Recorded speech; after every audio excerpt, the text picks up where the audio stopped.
a servant's heart. Welcome to the podcast. Inspiration, motivation takes. Listen to the podcast. We're all about to talk about life. Our guests will share their life story. We want you to success in life and business. We're ready and we will start shortly. We're gonna talk about life. We're going to speak on business. You're gonna shine bright. We are going to witness business with a servant's heart. With hosts Steve, Ramon, and Ray. Inspiration, education talks. Listen to the podcast.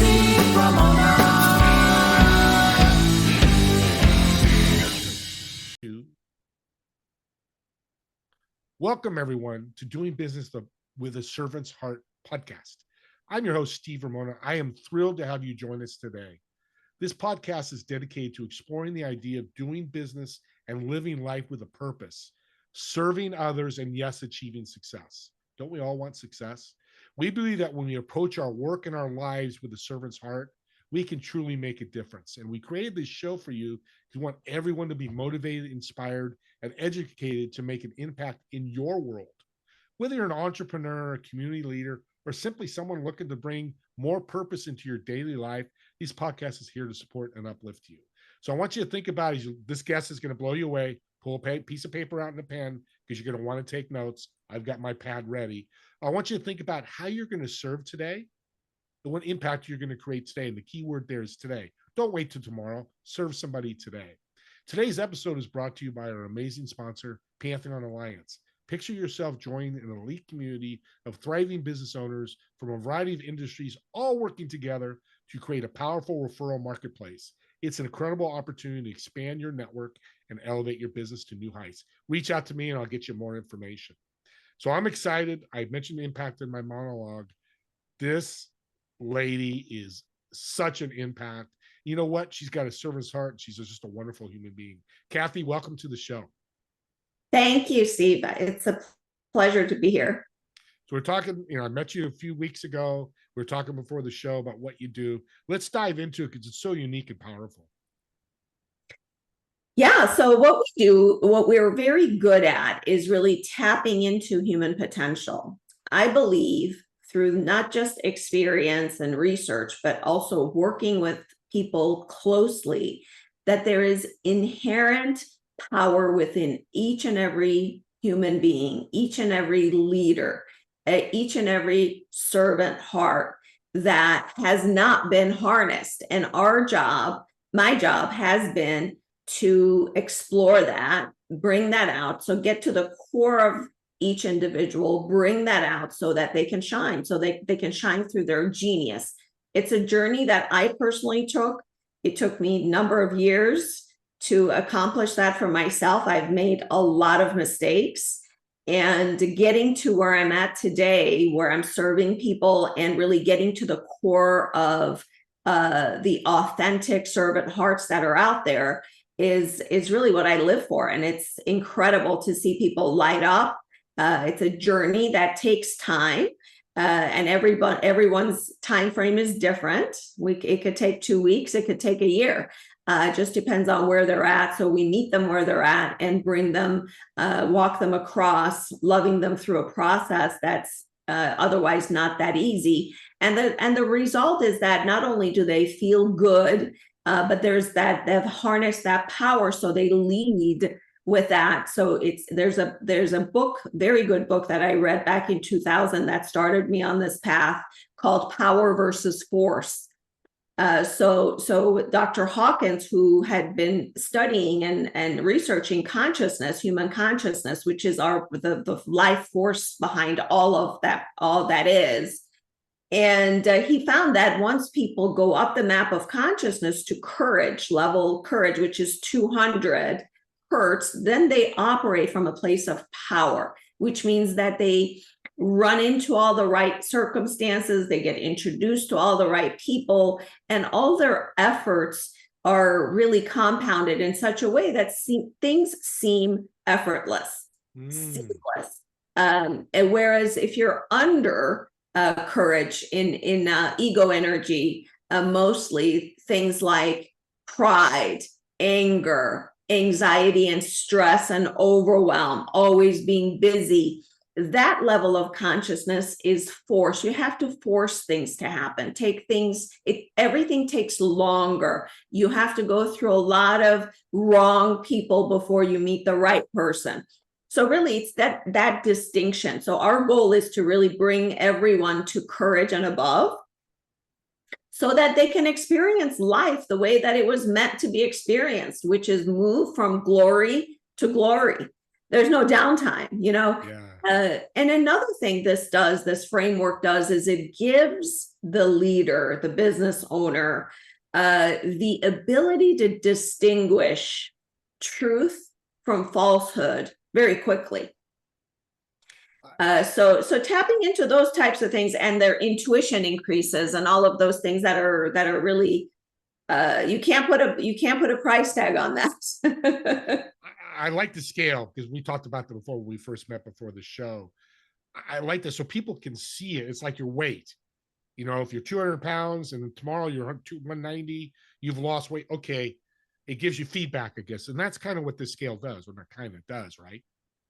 Yeah. So it's a way of really visually being able to see, where we are. Of course, we all go up and down the scale throughout the day, because everyone gets upset, angry, stressed. But who you are in the face of those things is what matters.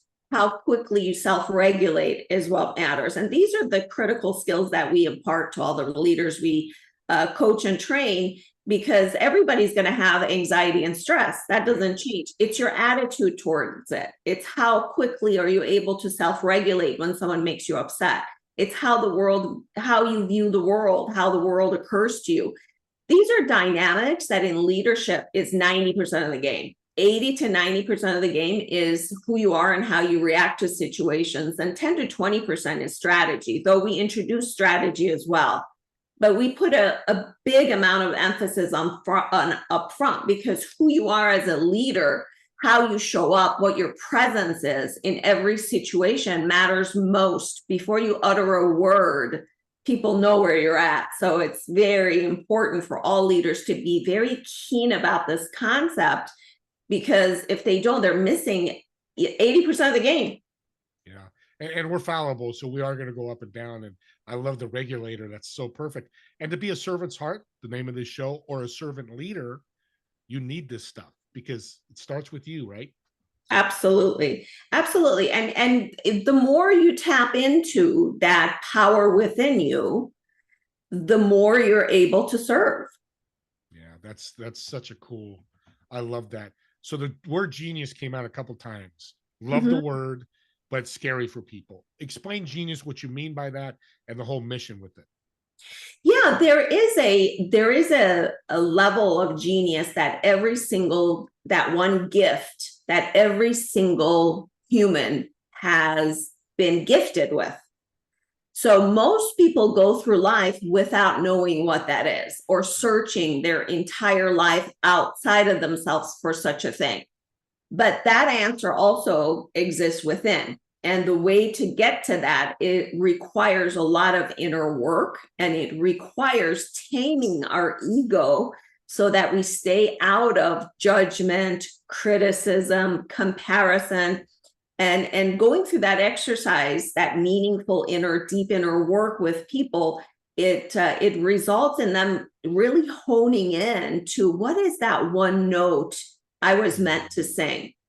What is my special gift? What is my message to the world? It doesn't exist outside of you. Your best friend doesn't know. Your mentor doesn't know. That is an answer that's truly within every single soul. And I consider that a privilege to be able to, an honor to go through that process with each one of the leaders I work with, because it's such an intimate process. And if left alone, it gets missed, because we're too busy that inner chatter, that mental chatter that we all suffer from. I call it mental masturbation. it's we all have it and it's mostly negative. So how do we turn that around? How do we rephrase things? How do we change our perception? These are all things that we need to be taught, and this is where neuroscience is really the research in that area is really helpful to us, and we draw from that into our training. I'll give you an example. Stress. Everybody's belief system that I have talked to, I don't know, you tell me, maybe it's different for your audience, but most people think that stress will kill you. Yeah, I've heard that. I mean, that's a belief system, where research shows that that's not true.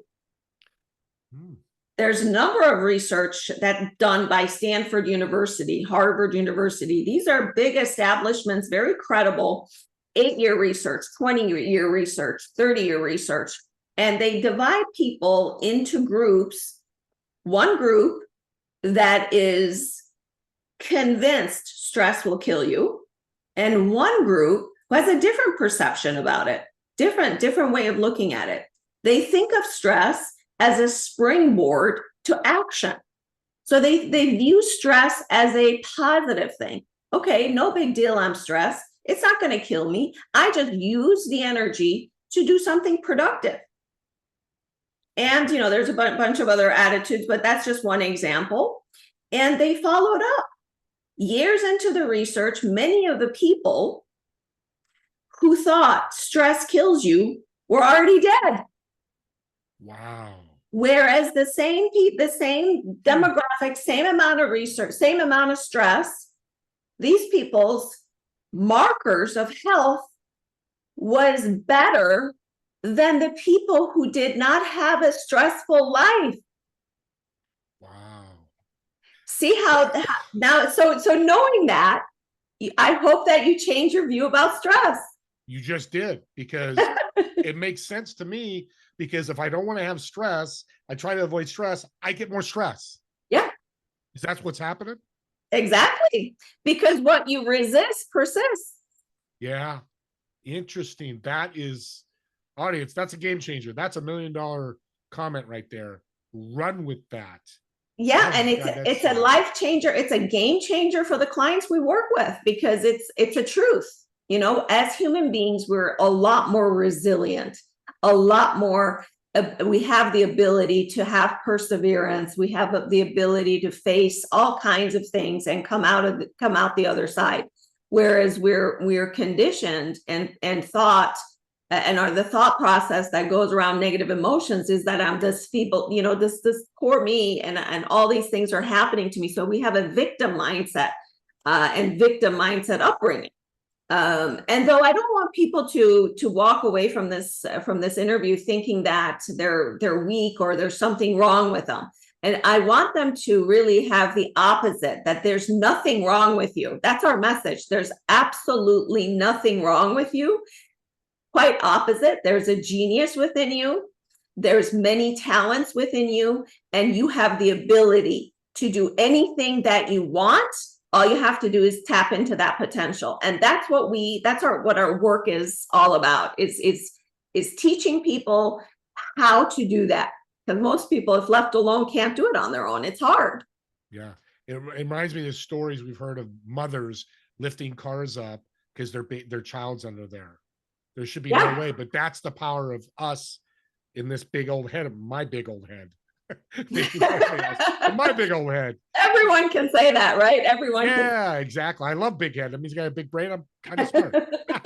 I'm a genius. See, yeah. She just called me genius. You are. You are a genius. I am. And as you're talking, you really get me excited here, because I know my geniuses, or superpower, some people call it. I like the word genius better. So virtues are talked about a lot in books, speaking. What are really virtues? So virtues, the way we, and there's a lot of different ways to look at it, the way we, or talk about it, the way we talk about virtues is that they're all of our positive character traits and all of our positive emotions. So it's a higher mind type of, thinking virtues, the name of our company. It's a higher mind activity. It's a higher self way of being. So we don't look at virtues as a, we look at it, of course, we approach it in all kinds of things, including coming up with our value systems and purpose, etc. But our main focus is to let people know that these virtues are inherent within each and every single person that walks this planet.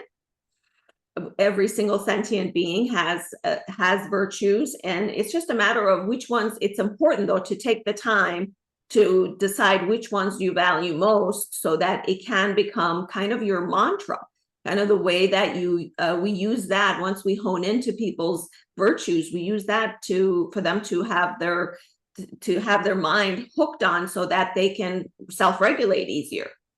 And to set their intentions for the day, for example. Yeah, I love what I'm hearing, because the word that comes to my head is awareness. Awareness of your genius, awareness of your virtues that you truly have. Not that somebody's told me, hey, Steve, you have this virtue of a servant heart. I know I have that because I live it every day. That's a powerful message, Kathy.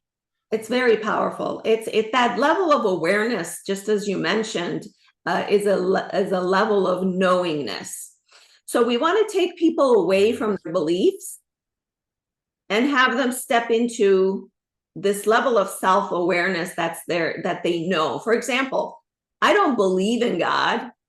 I know God. I know there's God. It's not a belief. It's a know. It's an inner knowing. So it's that level of faith. It's that level of self-assuredness. It's that level of confidence. And when you get there, any kind of imposter syndrome, any kind of doubting yourself, any kind of self-worth goes away. And I'm not saying that the journey is easy, because we have so many messages, so much programming around our not being worthy.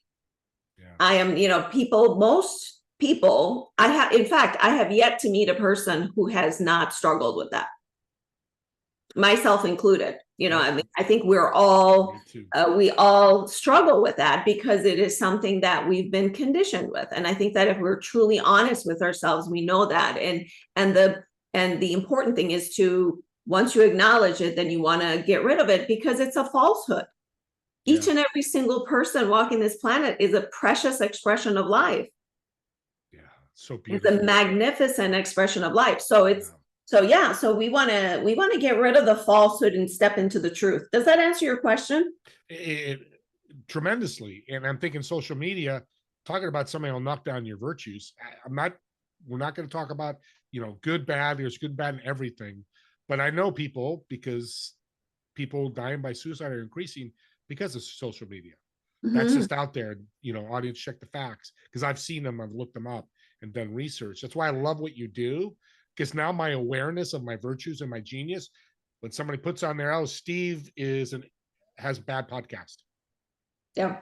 That's your opinion. I'm going to still love you, but I don't believe that, because my virtues know I have a servant heart. Audience, this is so big. That's why I had her on it. You guys, well, I'm not going to say that because I don't want to promote, but you need to talk to her. You just need to.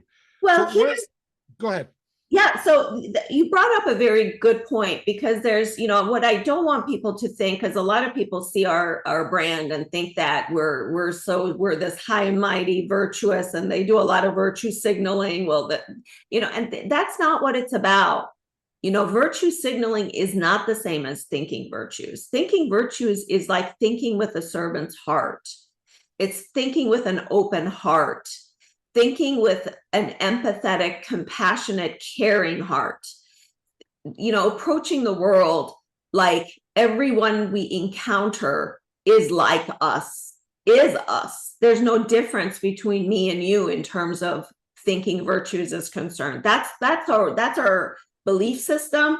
That's our brand. That's exactly what our brand is all about. And we want people to think that about themselves, that I have all of these wonderful qualities, all these, that is just, you can't put a price tag on it. And having that sense of worthiness at your forefront of existence enables you to really approach the world with a whole different perspective. Yeah. Let's go to the next level, which is consciousness. This all ties into it, I think, and you, of course, you're the expert. But how does consciousness impact our lives? It's everything. Consciousness is all that there is. So consciousness is the life force behind all that is. So the map that we, you and I looked at when we first met is a map of consciousness. So, and anything under courage is considered falsehood, which means that it doesn't even exist in the field of consciousness, and anything above it, every level above it is in the realm of truth. So God, for example, is in the realm of truth and power, ultimate power. So, you know, and we know that God is loving, God is forgiving, and so on. So it's not a religious teaching, but it is in line with a lot of world's religions. And what we talked about in our meeting before, I don't know if you remember, but here's the hope. Yes. If you're in falsehood and you're listening, you can go past courage and go with your help, or, you know, I'd love for them to reach out to you. But that's the powerful thing I took from our first meeting, was you gave me so much hope to help others to get to courage and above, because anybody could do that, right? Exactly. I mean, it's yeah, absolutely. And that's our message, because we can't help everybody, although we want to help as many people as we can, but we want to pass along the message that there is hope. There is more than hope. There's absolute, you know, the potential for human growth and stepping into their power is limitless. And why waste your time in looking at, you know, viewing yourself in the realms of falsehood when it's not even true? It doesn't even exist in the field of consciousness. So there are, I mean, I don't want to discount negative emotions. We all feel them, and there are frameworks to healthily process them. And it's critical that every single person does that. So I don't want people to ignore, avoid, repress, or suppress their negative emotions. That's one of the things that we teach first. In the very first day of working with us, we teach you exactly how to process negative emotions in a way that consciousness research has proven to be effective and quick, because we don't want to, every negative emotion, from fear to stress, anxiety, guilt, shame, can be processed if you have the right framework. And that's what we introduce to people from the very beginning, because that's critical. Yeah, it's like building a house. You need a foundation, the frame, and that's what you do, the house of virtue and genius. And it's so brilliant. We're coming to the end here. I knew this would fly by. I'm going to ask you to come back in a couple months. We got to delve into this deeper. But can I get a little personal with you? I love to ask some personal questions. Sure. So who inspires you, or who's some of your mentors? Oh my God, so many people. Dr. Hawkins was the one who inspired me the most in this journey of learning about consciousness. Dr. James Doty inspires me greatly. He's a neuroscientist and a researcher, neurosurgeon. I don't think he practices neurosurgery anymore, but he's at Stanford University. He studies compassion and care and has written several books. There's so many. Mary Helen Immordino-Yang, who's a neuroscientist whose work I follow. You know, I mean, there's so many geniuses out there, and I'm grateful for every single one of them. And audience, I ask that question all the time too, because successful people like Kathy in business and a servant's heart always has mentors or people that inspire them, like I do. That's, if one thing you want to take from this is find a mentor or inspire. Maybe it's Kathy. I suggest to reach out. One other question. It's a fun question.